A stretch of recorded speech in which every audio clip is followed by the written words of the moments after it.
जब जब धराधाम में ऐसा अधर्म बढ़ता है जहां भागवत धर्म और प्रेम धर्म लुप्त होने लगता है।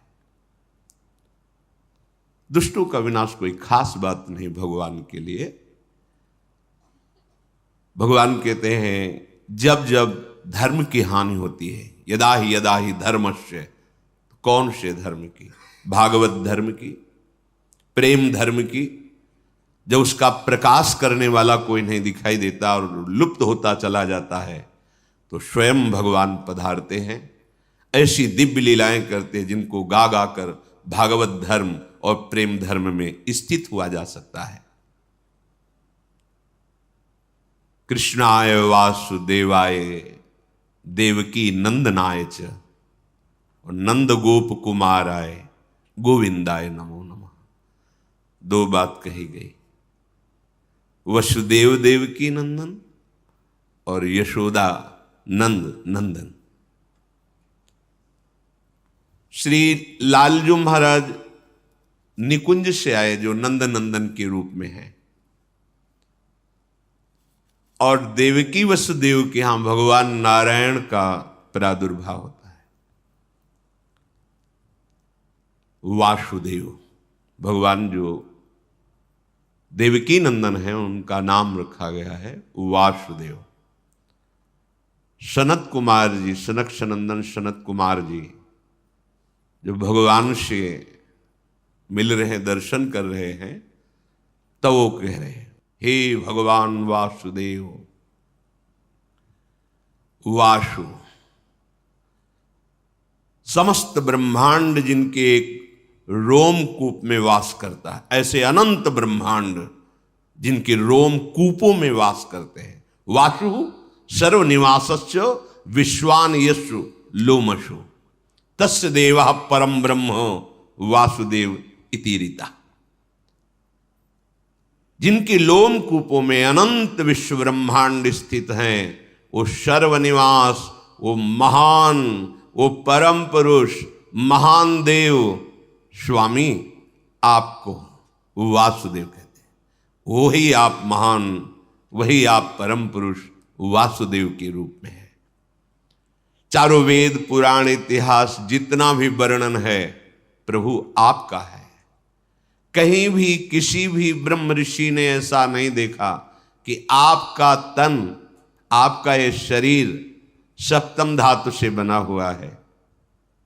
किसी वेद ने निरूपण नहीं किया, किसी मुनि ने ऐसा अनुभव नहीं किया। यहां हम सब साक्षी हैं, धर्म साक्षी है, सर्व साक्षी है, वेद साक्षी है कि आप सच्चिदानंदमय तनु भगवान वासुदेव हैं। किसका नमस्कार?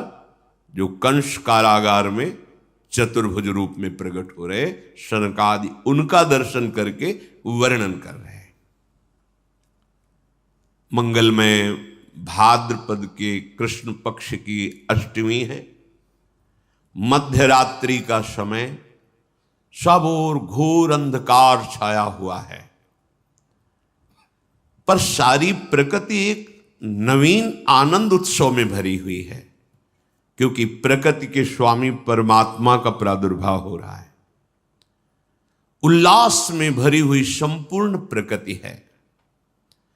प्रकृति के परम आश्रय, प्रकृति को भी सृजन करने वाले परम देव पधार रहे हैं, तो प्रकृति उल्लसित होकर उनका स्वागत कर रही है। दिशाओं में प्रसन्नता छाई हुई है। यद्यपि बहुत ही आसुरी प्रवृत्ति का बोलबाला है, एक से एक बड़े भयंकर असुर प्रकृति के अधिकार संपन्न जन हैं। भौमासुर, बड़े बड़े जरासंध, कितने कितने ऐसे, और कंस के तो बल से प्रभावित होकर अपनी पुत्रियों का ब्याह जरासंध ने किया था। महान बलि जरासंध। सब तरफ दुख, क्लेश, अशांति फैली हुई है, पर प्रभु का अवतार हो रहा है तो इस समय आनंद ही आनंद छाया हुआ है। स्वयं नदियों का जल निर्मल हो गया। सरोवरों में रात्रि में ही कमल खिल उठे। वृक्षों की शाखाएं बिना ऋतु के पुष्प और फल से संपन्न हो गई। जो भजन करने वाले यत्र तत्र साधु महात्मा हैं, उनको एक अलौकिक आनंद की अनुभूति हो रही है, क्योंकि उनके प्राणाराध्य प्रकट हो रहे हैं। वायु सेवा कर रहे, शीतल मंद सुगंध प्रवाहित हो रही है। देवताओं की दुंदुभियां बिना बजाए अपने आप बजने लगी, क्योंकि सर्वलोक महेश्वर का प्रादुर्भाव हो रहा है। गंधर्व किन्नर एक अलौकिक प्रेरणा से गान कर रहे हैं, नृत्य कर रहे हैं। रात्रि के समय सिद्ध चारण, बड़े बड़े पदाधिकारी लोक के लोकपाल जो ईश्वर कोटि के हैं, सब स्तवन कर रहे हैं। एक अद्भुत जो समाधि में आनंद प्राप्त होता है महत योगी जनों को, आज सबको स्वाभाविक एक शीतलता, शांति, एकाग्रता, परमानंद की अनुभूति हो रही, क्योंकि भगवान का प्रादुर्भाव हो रहा है। अनंत सूर्य, अनंत चंद्रमाओं जैसा जहां कंस का कड़ा पहरा है, राक्षसी स्वभाव के मायावी द्वारपाल हैं, जो कोई सूक्ष्म रूप धर के भी आ जा नहीं सकता है, ऐसे मायावी हैं कंस के पास, जो उस समय वर्तमान में द्वारपाल लगे हुए हैं, क्योंकि उसको भय ये आखिरी संतान है, यही मेरी मृत्यु का कारण होगी, बहुत सावधान है। जैसे अनंत सूर्य चंद्र एक साथ प्रकाशित हो गए हो, ऐसे मथुरा में कंस कारागार में दिव्य प्रकाश प्रकट हुआ। देखा शंख चक्र गदा पद्म धारण किए हुए चतुर्भुज, विशाल नयन, वक्षास्थल पर दिव्य श्रीवत्स चिन्ह, भृगुलता, भृगु जी के चरण चिन्ह, रत्नहार धारण किए, विविध आभूषण, दिव्य कांति, किरीट मुकुट कुंडलधारी, अंग अंग से सौंदर्य और ऐश्वर्य टपक रहा है। सौंदर्य और ऐश्वर्य अंग अंग से, ऐसा दिव्य अद्भुत रूप देखकर वसुदेव देवकी कितने कष्ट में थे। विचार कीजिए, कितने कष्ट। ऐसे दुष्ट स्वभाव के शासक, और उसको भय है कि इनसे संतान जो होगी वो मेरी मृत्यु का कारण। बड़ा कष्टमय जीवन, घोर अंधकार में, जेल में हथकड़ी बेड़ी पड़ी हुई। हमें थोड़ा कष्ट होता है हम भगवान को शिकायत करने, ये इतने महान तप संपन्न है कि भगवान की पिता होने का सौभाग्य, पर कैसा कष्ट है, घोर पहरा है। उस अंधकार में ऐसे तेजोमय रूप को देखकर अद्भुत आनंद वसुदेव और देवकी जी को हुआ। भगवान प्रकट होकर उन्हें अभय वचन दे, अब आप डरो मत। जहां मैं पधारता हूं वहां क्लेश परंपरा ही खत्म हो जाती है। तुम्हें याद कराने के लिए बता रहा हूं, तुमने पूर्व में हमारे को प्राप्त करने की तपस्या की है। भगवान के इशारे से उनको पूरा बोध हो रहा है। तुम कंस के भय से अधीर हो रहे हो। कंसादह मधीरधी, अब तुम्हें किसी से भयभीत होने की जरूरत नहीं। जो मुझे स्वीकार कर लेता है, जिसे मैं स्वीकार कर लेता हूं, काल का भी उसके ऊपर भय नहीं रहता। अब तुम प्रसन्न हो जाओ। देखते देखते भगवान चतुर्भुज रूप से अंतर्धान होकर बाल रूप हो गए, रुदन करने लगे। भगवान का वो बाल रूप द्विभुज, चतुर्भुज ऐश्वर्य रूप, द्विभुज बाल रूप देवकी की गोद में। अब तो देखकर बहुत ही अधीर हो गए, क्योंकि वात्सल्य उमड़ा तो ऐश्वर्य का विस्मरण हो गया। ऐश्वर्य रूप इसीलिए दिखाया कि तुम भय मत करो, मैं सर्वलोक महेश्वर भगवान हूं। पर जीव ही बाल रूप में इंद्र नीलमणि कांत स्वरूप, अब तो अधीर हो गए और रुदन करते हैं कि प्रभु, जहां ये सूर्य उदय हुआ, द्वारपालों ने बताया जाके तहां वो दुष्ट आएगा और आपको मार देगा। मैं बहुत अधीर हो रहा हूं प्रभु, मेरा ज्ञान कार्य ही नहीं कर रहा है, क्योंकि वात्सल्य के आगे ये सब नहीं चलता। भगवान का ऐश्वर्य भी वात्सल्य के आगे नहीं चलता। प्रभु मुझे आपकी रक्षा के लिए बहुत भय है। प्रभु ने कहा यद्यप तुम्हें भयभीत नहीं होना चाहिए, पर आप वात्सल्य के कारण भयभीत हो रहे हो तो मुझे गोकुल पहुंचा दो और वहां मेरी महाशक्ति योग माया प्रकट हुई है, तुम उसको ले आओ, मुझे वहां पहुंचा दो, तुम निर्भय रहो। भगवान का शिशु रूप जो देवकी की गोद में था, कितना कष्ट। अखिल लोक आनंद सिंधु गोद में है, वो कह रहे मुझे अभी पहुंचा दो। वसुदेव जी की गोद में प्रभु को विराजमान करती है, हृदय में कितनी पीड़ा होगी। नवजात शिशु अभी आंखों से ओझल, जिसके दर्शन मात्र से परमा आह्लाद परम सुख, वो अभी जा रहा है। विचार करो, ये भगवदानंद कायर पुरुषों को प्राप्त नहीं होता, ये शूरवीरों को प्राप्त होता है, जो हर स्थिति में प्रभु के सुख का चिंतन करते हैं। अपने सुख दुख की तो परवाह ही नहीं जिसे, तभी साधु संग से भजन करते करते ऐसी स्थिति होती है। भगवान वसुदेव जी की अब गोद में है। वसुदेव जी भगवान की महिमा का स्मरण करते हैं, हृदय से लगाते हैं, तुम्हें कैसे दूर करूं, तुम्हें कैसे छोड़ के आऊं। इतना तो कष्ट भोगते रहे, अन्य पुत्रों का वध कर दिया गया, अब आनंद सिंधु आप मेरे हृदय से लगे, और वो भी अब हम ही आपको जाके छोड़ करके वापस आपको आए, पर आपके सुख के लिए हमें जाना पड़ेगा। पर जाऊं तो कैसे जाऊं? पैरों में बेड़ियां हैं, हाथों में हथकड़ी है, लोहे के बहुत मजबूत दरवाजे और शस्त्र धारण की हुई आसुरी स्वभाव वाले मायावी राक्षस वो द्वारपाल बने खड़े हैं, अत्यंत विषादग्रस्त हो रहे हैं। ऐसा सोचते ही देखा कि हथकड़ी और बेड़ियां टूटकर गिर गई, प्रसन्नता हुई। कदम आगे बढ़ाए तो देखा अपने आप दरवाजे खुल गए, बड़े विशाल लोह कपाट अपने आप खुल गए। जिसके छाती में अखिल लोकों के स्वामी प्रभु बाल रूप से विराजमान है, अब उसको कौन सा बंधन बांध सकता है? जो भगवान को अपने हृदय में चिंतन के द्वारा सदैव बसाए रखता है, उसको मोक्ष के लिए कोई प्रयास नहीं करना पड़ता, सारे बंधन अपने आप कट जाते हैं। इसलिए कई बार सत्संग में निवेदन किया है कि हमारी साधना का फल है अखंड स्मृति। हर समय प्रभु के चिंतन में रहते हुए जो भी व्यवहार कार्य है वो करे, कोई नहीं बांध सकता।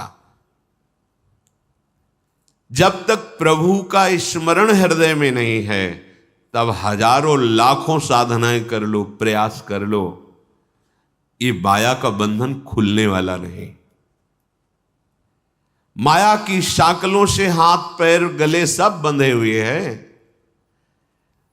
काम वासना क्रोध लोभ मोह मद मत्सर, ये ऐसे मायावी द्वारपाल हैं कि आपको निकलने ही नहीं देंगे। अज्ञान का कारागार अंधकार युक्त, कैसे निकला जाए? श्री कृष्ण को हृदय में रखकर। पक्की बात, कृष्ण नाम और कृष्ण रूप में कोई अंतर नहीं। जो कृष्ण है वही कृष्ण नाम है। अगर जिह्वा से राधा राधा कृष्ण कृष्ण चल रहा है तो मानो प्रिया प्रीतम विराजमान है आपकी जिह्वा में। अतएव जीव इस भयंकर अविद्या माया रूपी कैद खाने से, विविध प्रकार की वासना की जंजीरों से, काम क्रोधादि मायावी द्वारपालों से बचकर अगर निकल सकता है तो एकमात्र प्रभु को हृदय में रखने पर, अर्थात स्मरण करने पर। अगर प्रभु का स्मरण है तो आप मुक्त हो जाएंगे। मुक्ति के लिए कोई अलग से वेदांत पढ़ने की जरूरत नहीं, अपने आप ज्ञान प्रकाशित हो जाएगा। प्रतिपल भगवद स्मरण, चित्तवृत्ति को रोककर बार बार नाम में लगाना, रूप में लगाना, लीला में लगाना, धाम चिंतन में लगाना। कोई मोक्ष के लिए प्रयास करने की जरूरत नहीं। अपने आप आपको अनुभव होगा कि जो परमार्थ का परम लाभ है वो प्रकाशित हो रहा है। दरवाजा खुला, वसुदेव जी लालजू को लेकर बाहर निकले तो डर रहे थे कहीं पहरेदार देख ले तो प्रहार कर देंगे, पर वहां देखा सब बेशुद्ध है, मूर्छावस्था को प्राप्त है। धीरे धीरे निकलकर बाहर आए, दबे पांव, कोई जान न जाए। अपराकृत परमानंद विग्रह प्रभु को बार बार ऐसे देखते हैं, हृदय से लगाए हुए आगे बढ़ रहे हैं। पद पद पर आनंद की उमगन हो रही वसुदेव जी के हृदय में। समझिए, जब कोई भगवद स्मरण परायण होता है तो प्रति कदम, प्रति श्वास, प्रति क्षण एक अद्भुत आनंद।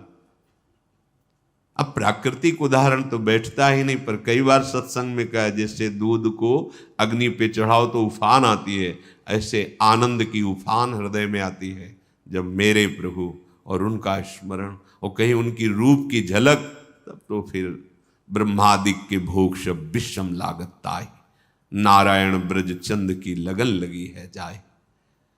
अभिमान का भार उठाकर संसार पथ में चलते चलते पग पग पर दुख कष्ट संकट विपत्ति भोगते भोगते थक गए।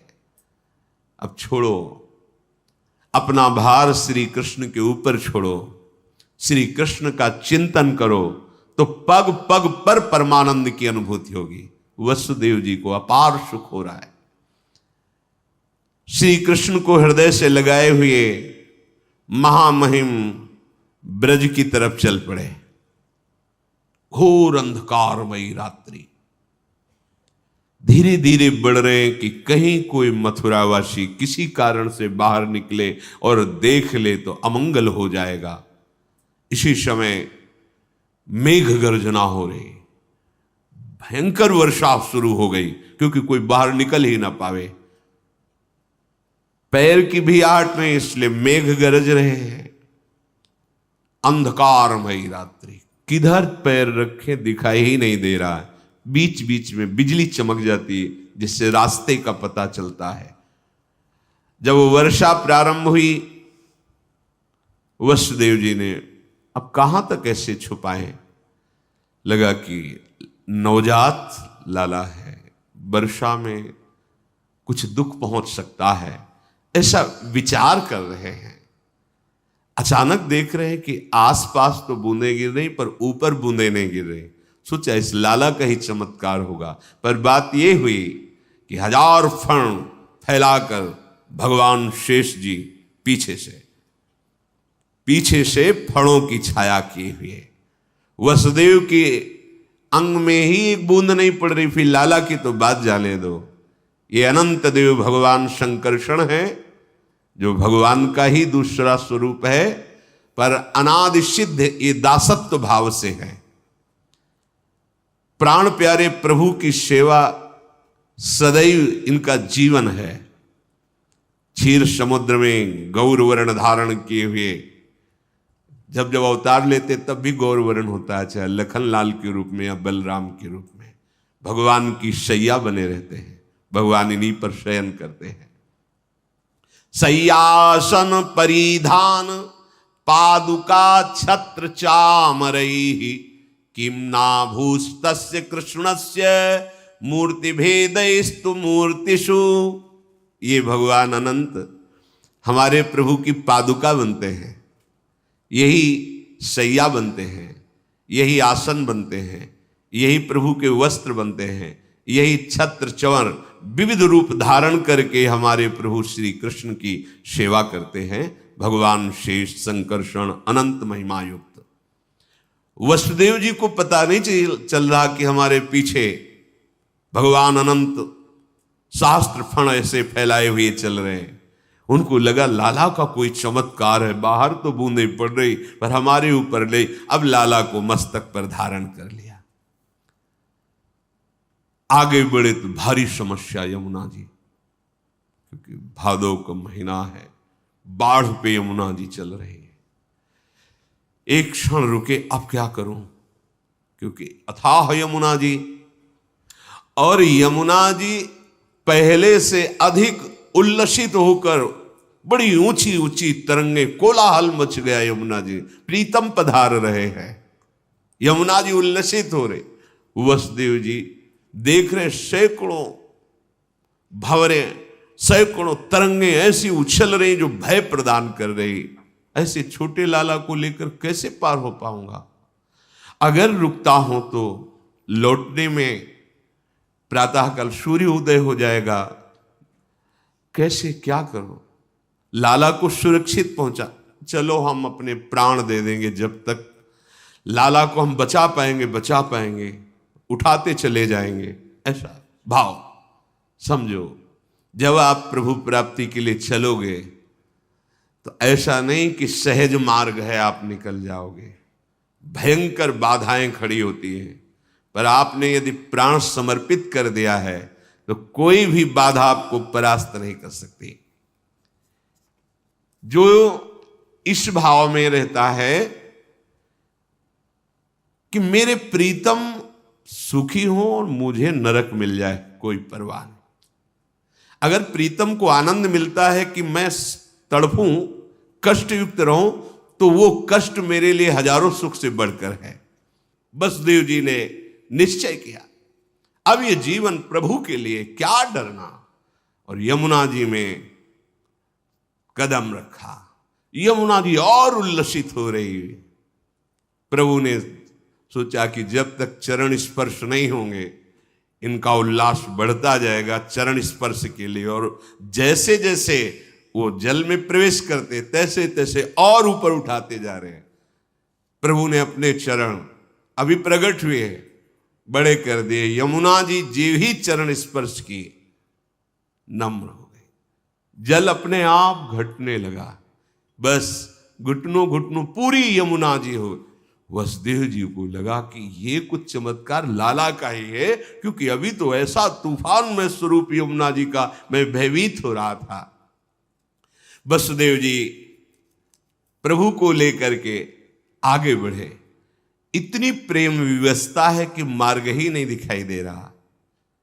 तो ये बिजली चमक चमक करके उसी मार्ग में चमक रही जहां जाना है, वो आगे आगे रास्ता बेशुद्ध है, देह भाव विस्मृत है, परम आत्म सुख का स्वरूप श्री लालजू महाराज उनकी गोद में है।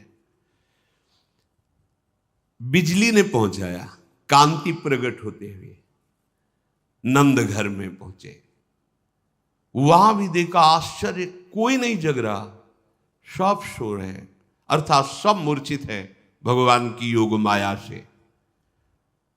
धीरे धीरे कोई जग न जाए, प्रभु को लिए हुए आगे पहुंचे, नंद भवन में पहुंचे।